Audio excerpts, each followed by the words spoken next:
ACS UD ಮತ್ತು MD metro BMRCL ಹಾಗೂ ಎಲ್ಲ BMRCL ನ ನಿರ್ದೇಶಕರು, ಎಕ್ಸಿಕ್ಯೂಟಿವ್ ಡೈರೆಕ್ಟರ್ಸ್, ಸೀನಿಯರ್ ಮ್ಯಾನೇಜ್ಮೆಂಟ್ ಜೊತೆಗೆ ಸುದೀರ್ಘವಾದಂಥ ಸಭೆಯನ್ನ ಮಾಡಿದ್ದೇವೆ. ನಾನು ಅವರಿಗೆ ಬಹಳ ಮುಖ್ಯವಾಗಿ ಮನವರಿಕೆ ಮಾಡಲಿಕ್ಕೆ ಪ್ರಯತ್ನ ಮಾಡಿದ್ದು, ಬೆಂಗಳೂರಿನ ಜನ ನಮ್ಮ ಮೆಟ್ರೋ ಬಗ್ಗೆ ಬಹಳ ನಿರೀಕ್ಷೆಗಳನ್ನ ಇಟ್ಕೊಂಡಿದ್ದಾರೆ ಮತ್ತು ನಮ್ಮ ಮೆಟ್ರೋ ಜೊತೆಗೆ ಒಂದು ಭಾವನಾತ್ಮಕ ಬಾಂಧವ್ಯವನ್ನ ಬೆಳೆಸ್ಕೊಂಡಿದ್ದಾರೆ. People of Bangalore have a great passion for Namma Metro, whether they use it or not, but still people have high levels of expectations and a passionate involvement in anything related to metro. So ಈ ಒಂದು ಭಾವನೆಯನ್ನ ಅರ್ಥ ಮಾಡ್ಕೊಳ್ಬೇಕು. BMRCL ನವರು ಜನ ಏನು ನಿರೀಕ್ಷೆ ಇಟ್ಕೊಂಡಿದ್ದಾರೆ, ಮೊದಲಿಗೆ ಆ ನಿರೀಕ್ಷೆಯನ್ನ ಅರ್ಥ ಮಾಡ್ಕೋಬೇಕು.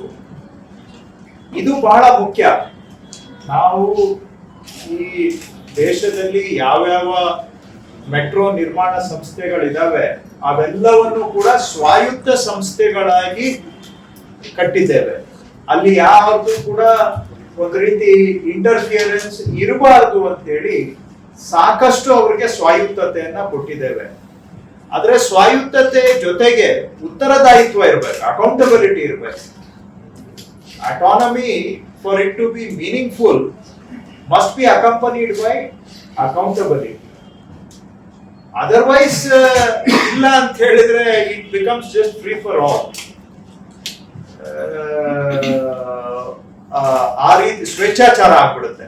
ಆ ರೀತಿ ಆಗಬಾರದು ಅಂತ ಹೇಳಿದ್ರೆ ನಮ್ಮ ಕೆಲಸದಲ್ಲಿ ನಾವು ಜನಗಳಿಗೆ ಉತ್ತರದಾಯಿತ್ವವನ್ನ ಇಟ್ಕೋಬೇಕು.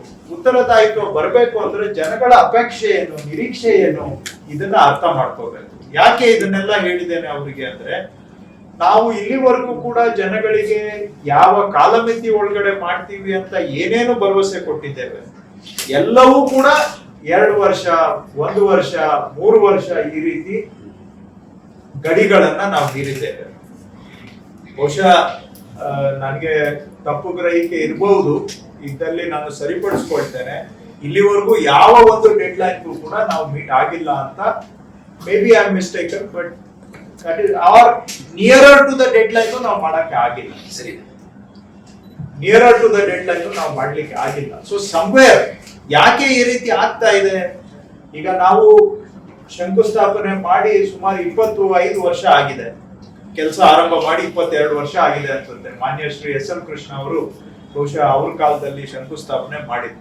ಇಷ್ಟು ವರ್ಷ ಆದ್ರೂ ಕೂಡ ಒಂದು ಕೆಲಸ ಎಷ್ಟು ವರ್ಷ ಬೇಕಾಗುತ್ತೆ ಮಾಡ್ಲಿಕ್ಕೆ ಅಂತ ನಿಖರವಾಗಿ ನಾವು ಅಂದಾಜು ಮಾಡ್ಲಿಕ್ಕೆ ಆಗೋದಿಲ್ಲ, ಅಥವಾ ಮಾಡಿದ ಅಂದಾಜು ಪ್ರಕಾರ ನಾವು ಕೆಲಸ ಮಾಡಕ್ ಆಗೋದಿಲ್ಲ ಅಂದ್ರೆ ಎಲ್ಲೋ ಒಂದು ಕಡೆ ಯಾಕೆ ಈ ರೀತಿ ಆಗ್ತಾ ಇದೆ, ಇದು ನಮ್ಮ ಸಂಸ್ಕೃತಿ ಯಾಕೆ ಆಗಿದೆ ಅನ್ನೋದನ್ನ ನಾವು ಆತ್ಮಾವಲೋಕನ ಮಾಡ್ಕೊಳ್ಬೇಕು ಅನ್ನುವಂಥದ್ದನ್ನು ಕೂಡ ಅವ್ರಿಗೆ ಹೇಳಿದ್ದೇನೆ.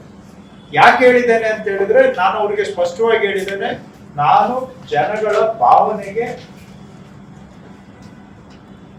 ಧ್ವನಿಯನ್ನ ಕೊಡ್ತಾ ಇದ್ದೇನೆ ಅಷ್ಟೇ.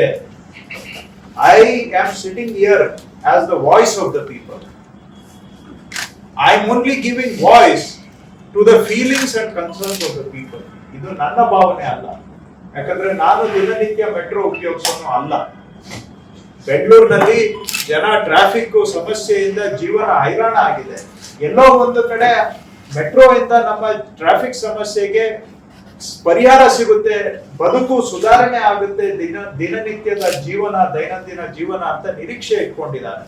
ಆದ್ರೆ ಆ ನಿರೀಕ್ಷೆಗೆ ತಕ್ಕ ಹಾಗೆ ನಾವು ಸರ್ಕಾರಗಳು ಕೆಲಸ ಮಾಡ್ಲಿಕ್ಕೆ ಸಾಧ್ಯ ಆಗ್ತಾ ಇಲ್ಲ. ಇದನ್ನ ಅರ್ಥ ಮಾಡಿಕೊಂಡು ನಾವೆಲ್ಲರೂ ಕೂಡ ಕೆಲಸದ ಗತಿಯನ್ನು ತ್ವರಿತ ಮಾಡಬೇಕು, ಬೇಗ ತರಬೇಕು ನಮ್ಮ ಕೆಲಸದಲ್ಲಿ.